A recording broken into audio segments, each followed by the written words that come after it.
Hello everyone. कल की video में जो हमने बात की थी what do mean by gender equality के लिए बात की थी, उसकी मीनिंग के नीड एंड इम्पोर्टेंस और सजेशंस और working towards gender equality in the classroom. आज हम बात करेंगे 19 to 21st century describe the changes in the status of women in India from ancient to modern times. प्राचीन काल से आधुनिक काल तक महिलाओं की परिस्थिति में आने वाले परिवर्तनों का वर्णन कीजिए। भारत में महिलाओं की परिवर्तित स्थिति, women in India changing status. Bharat के जो समाज में वैदिक काल से लेकर वर्तमान स्थिति तक अनेक प्रकार के जैसे सामाजिक परिवर्तन आए हैं। वैदिक काल में जहां महिलाओं की सम्मानजनक स्थिति थी, मध्यकाल में आते आते स्थिति में एकदम बदलाव आ गया और महिलाओं को घर की चार दीवारी में बंद कर दिया गया। क्योंकि अंग्रेजी के शासनकाल में जो स्थिति थी उसमें थोड़ा परिवर्तन अवश्य आया है, परंतु स्वतंत्रता के बाद एक जो नया जीवन हमें मिला है वो स्थिति का यहाँ वर्णन इस प्रकार किया जाता है।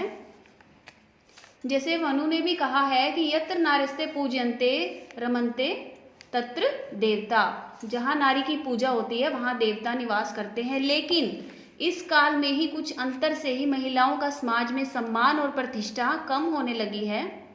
वैदिक काल के बाद भी महिलाएं पुरुषों के बराबर कभी नहीं हो पाई, वह कभी भी स्वतंत्र भी नहीं रही हैं, क्योंकि समाज में पिता उसकी बचपन में ही रक्षा और पालन करते रहे हैं।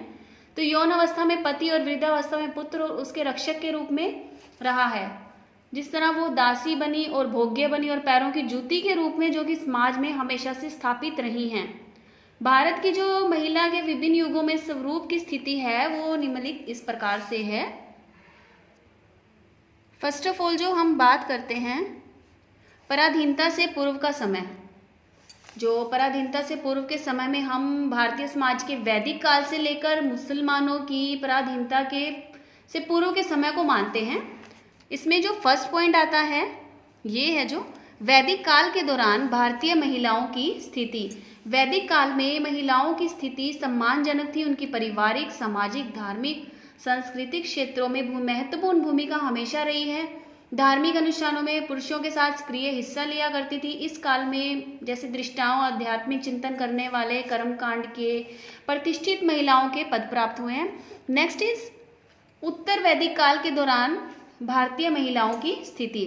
जो उत्तर वैदिक काल है के दौरान लड़कियों की अपेक्षा लड़कों के जन्म को बहुत ज्यादा महत्व दिया जाने लगा। ऐसी धारणा बन गई थी कि पुत्र परिवार और पीढ़ियों को गतिशीलता प्रदान करने में बहुत अधिक महत्वपूर्ण है, और इसी कारण पुत्र जन्म के समय उत्सव और मनोरंजन बहुत अधिक होते थे। इस काल की जो महिलाओं की समाज की स्थिति को अगर स्पष्ट करना एक सरल कार्य नहीं है, परंतु मान, सम्मान और मर्यादा का जो रूप माना गया है उसी में महिलाओं को बचकर रहना चाहिए, अन्यथा ईश्वर की प्राप्ति कभी नहीं हो सकेगी। नेक्स्ट इज पराधीनता काल। हमारे देश में पराधीनता के समय को दो भागों में बांटा जाता है। तुर्कों अथवा मुसलमान काल में भारतीय महिलाओं की स्थिति एंड द नेक्स्ट इज अंग्रेजी काल में भारतीय काल की स्थिति। जो first of all first point आता है तुर्क अथवा मुसलमान काल में जो भारतीय महिलाओं की स्थिति रही है, उसमें भारत में आने के साथ ही भारत की महिलाओं की स्थिति में क्रांतिकारी परिवर्तन आया। क्योंकि मुसलमान अपनी वासना पूर्ति के लिए हिंदू स्त्रियों का अपहरण कर लेते थे, जिसके कारण लड़कियों को छोटी उम्र में विवाह होने लगा। पर्दा प्रथा आरंभ कर दी गई। शिक्षा पर प्रभाव पड़ा, क्योंकि वो स्वतंत्रता पूर्वक अपने घरों से बाहर ही नहीं आ सकते थे। जो अमीर घर की महिलाएं थी उनको भी प्राप्ति नहीं हो पाती थी। पुत्री के जन्म को शुभ कभी माना ही नहीं जाता था, उनकी हत्या की जाने लगी। एंड द नेक्स्ट इज अंग्रेजी काल में भारतीय काल की स्थिति।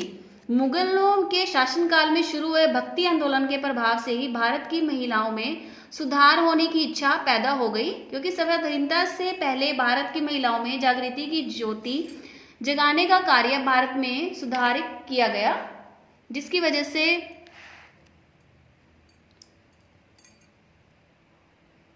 हाँ जी, जैसे कि राजा राममोहन राय ने महिलाओं के द्वारा चेतना को जगाने और सामाजिक अंधविश्वास को हटाने का बहुत ज़्यादा प्रयत्न किया।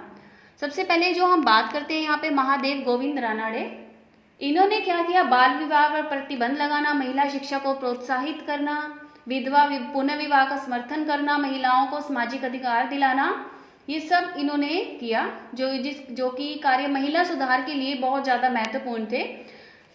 नेक्स्ट आते हैं Swami Dayanand Saraswati.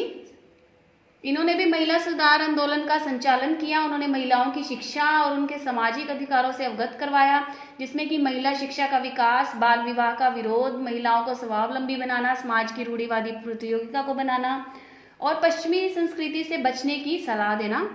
And the third is बाल गंगाधर तिलक। कोई भी पुरुष अगर 40 वर्ष के बाद विवाह ना ही करे, अगर करे तो किसी विधवा महिला से ही करे। लड़की का विवाह 14 वर्ष के बाद ही करना, महिला शिक्षा को प्रेरित करना, दहेज प्रथा पर पूर्ण प्रतिबंध लगाना। इसके अतिरिक्त अगर हम बात करें तो महिलाओं के उत्थान के लिए समाज में चेतना जागृत की। महात्मा गांधी ने भी महिला सुधार के लिए पूर्ण रूप से प्रतिबद्ध थे। उन्होंने घर घर गली गली में घूमकर चार दीवारी बाहर निकलने के लिए आंदोलन किए, जो कि बहुत ज़्यादा महत्वपूर्ण उनको अधिकार मिले और सफल भी रहे उनके एक हद तक। नेक्स्ट हम बात करते हैं स्वाधीनता के पश्चात का काल।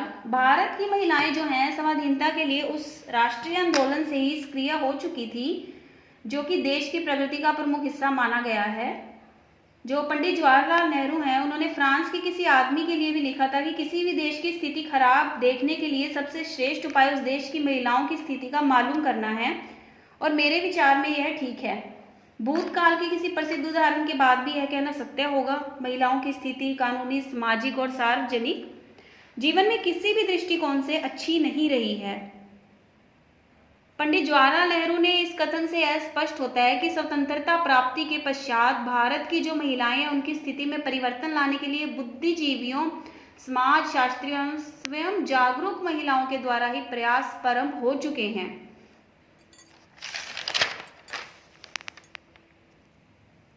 नेक्स्ट हम बात करते हैं महिलाओं में परिवर्तन की जो विभिन्न एजेंसियां और तत्व थे। सबसे पहले महिलाओं में परिवर्तन की विभिन्न एजेंसियां तत्व में पिता का घर, जो कि प्राचीन समय से ही भारत में महिला को घर की चार दीवारी में सीमित रखा जाता था, अब उसी भारत के समाज में व्यापक परिवर्तन भी आया है।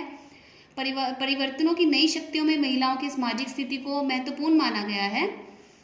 पति का घर, किसी समय पति के घर में गुलामी की जंजीरों में जकड़ी भारतीय महिलाएं अब स्वतंत्रता से उज्जवल नागरिक बन गई हैं। सामाजिक स्थिति को अगर हम देखें तो तेजी के साथ इस समाज का परिदृश्य बदलता जा रहा है। जनसंख्या स्थिति में नेक्स्ट इज जनसंख्यात्मक स्थिति में परिवर्तन। भारत में जनसंख्यात्मक की दृष्टि में वैसे तो कुल जनसंख्या में आधा भाग महिलाओं का होना चाहिए, किंतु पिछली एक शताब्दी में अगर लगातार महिलाओं की संख्या पुरुषों से कम रही है। यहाँ 1901 में 1000 पुरुषों के लिए 972 महिलाएं थी। 2011 में 1000 पुरुष के पीछे 940 महिलाएं। आप देख सकते हैं कि जनसंख्या में महिलाओं का अनुपात पुरुषों की तुलना में बहुत कम है।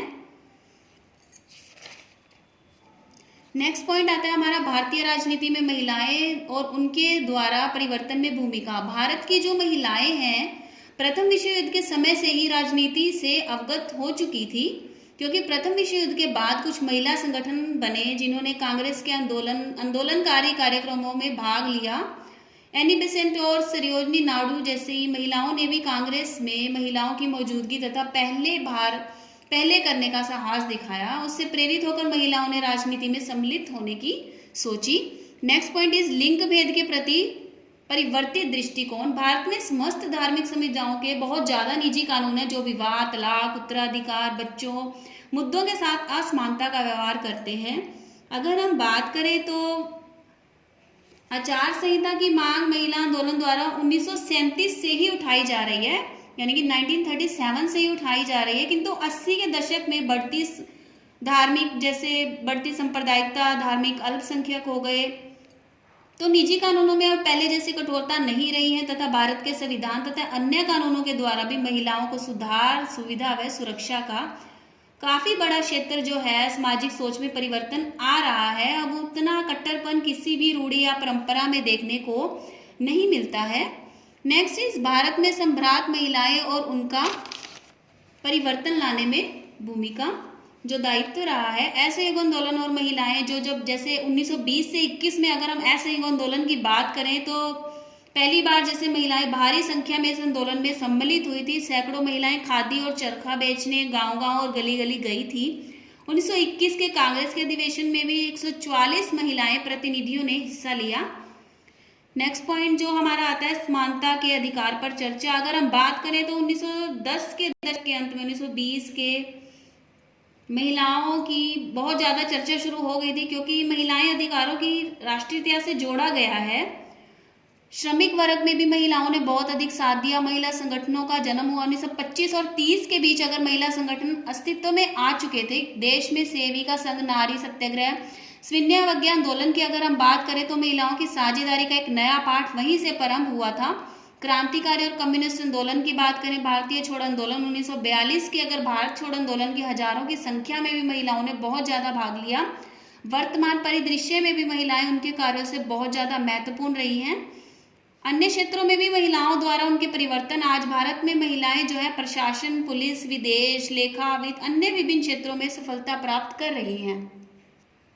नेक्स्ट हम बात करते हैं सल्तनत काल में स्त्रियों की दशा। Right A note on condition of women during the सल्तनत पीरियड। आदिकाल से अगर हम भारतीय समाज में स्त्रियों की स्थिति की एक समस्या रही है। समय के साथ साथ उनकी स्थिति में क्रांतिकारी परिवर्तन होते गए हैं, क्योंकि उनकी दशा प्रशंसनीय थी तथा उनके समाज में सम्मान पूर्वक स्थान भी प्राप्त था। बौद्ध काल में अगर स्थिति का पतन होना शुरू हो गया था।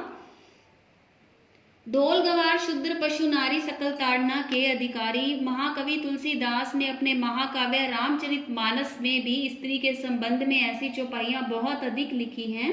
इक्कने के कामनी दुर्गम घाटी दे। नेक्स्ट अगर हम इस सल्तनत काल के अगर हम पॉइंट में बात करें, conditions of women in Hindu family, Hindu परिवारों में जो स्त्रियों की स्थिति है। मध्यकालीन भारत में अगर हम बात करते हैं, स्त्रियों की दशा बहुत ज्यादा निरंतर पतन की ओर ही बढ़ रही थी, किंतु अभी भी उन्हें समाज में सम्मान पूर्वक स्थान प्राप्त था। हिंदू परिवारों में अगर स्त्री को गृह स्वामिनी समझा जाता था, तो हर धार्मिक कार्यों पर भी उनकी उपस्थिति थी जो अनिवार्य ही थी। हिंदू परंपराओं के अनुसार स्त्री को मुख्य रूप जो था कार्य पुरुष की सेवा करना था। पुत्र को जन्म देने पर उसे भाग्यशाली समझा जाता था। यथार्थ में अगर हम बात करें तो घर के कामों में व्यस्त रहते और घर को शुद्ध और परिवर्तित रखना उसका ये कार्य समझा जाता था। स्त्री अपने पति को खुश रखने में ही आनंद का अनुभव करती थी। उसका पति भी घर में उसके उत्साह पूर्वक सहायता करता था। कुछ स्त्रियों को छोड़कर अधिकांश स्त्रियां ही गृहस्थ जीवन तो ठीक ही था मतलब। नेक्स्ट हम बात करते हैं condition of women in Muslim family. Muslim परिवारों में जो स्त्रियों की दशा थी, लास्ट लेक्चर में भी हमने बात की थी। मुस्लिम परिवारों में स्त्री पर हिंदू परिवारों की तरह नियंत्रण नहीं था। उसे दूसरे विवाह करने का अधिकार था, परंतु स्त्रियां अपने पुरुष के साथ घूम नहीं सकती थी। मुस्लिमों में भी लड़कियों के साथ खेलने वाले साथी या तो लड़कियां ही होती थी या लड़कों में उसे भाई वगैरह ही होते थे। विवाह के पश्चात वे अपने पति के साथ रह सकती थी। पति के घर पर सहपत्नियों सदस्यों के साथ उन्हें कलह भी हो जाती थी। नेक्स्ट लास्ट हम बात करते हैं वुमेन एजुकेशन। स्त्री शिक्षा की अगर हम बात करें तो स्त्री शिक्षा का आधार वर्ग था। ग्रामीण स्त्रियों का शिक्षा प्राप्त करना कठिन ही नहीं मुश्किल भी था, क्योंकि गरीब कृषकों की स्त्रियां प्राय खेतों पर ही काम करती हैं। वो अपने बच्चों का पालन पोषण करती हैं। बंगाल की स्त्रियां घर के काम के अलावा बुनने आदि का कार्य भी करती हैं। उस समय के समाज में महिलाओं में जौहर प्रथा, पर्दा प्रथा तथा इत्यादि का बहुत ज़्यादा प्रचलन था। इनके विषय में बहुत ज़्यादा खैर मुसलमान वर्ग भी अपनी लड़कियों को अच्छी शिक्षा प्रदान करते थे। रजिया सुल्तान का राज्यारोहण इस बात से स्पष्ट प्रमाण है ही है।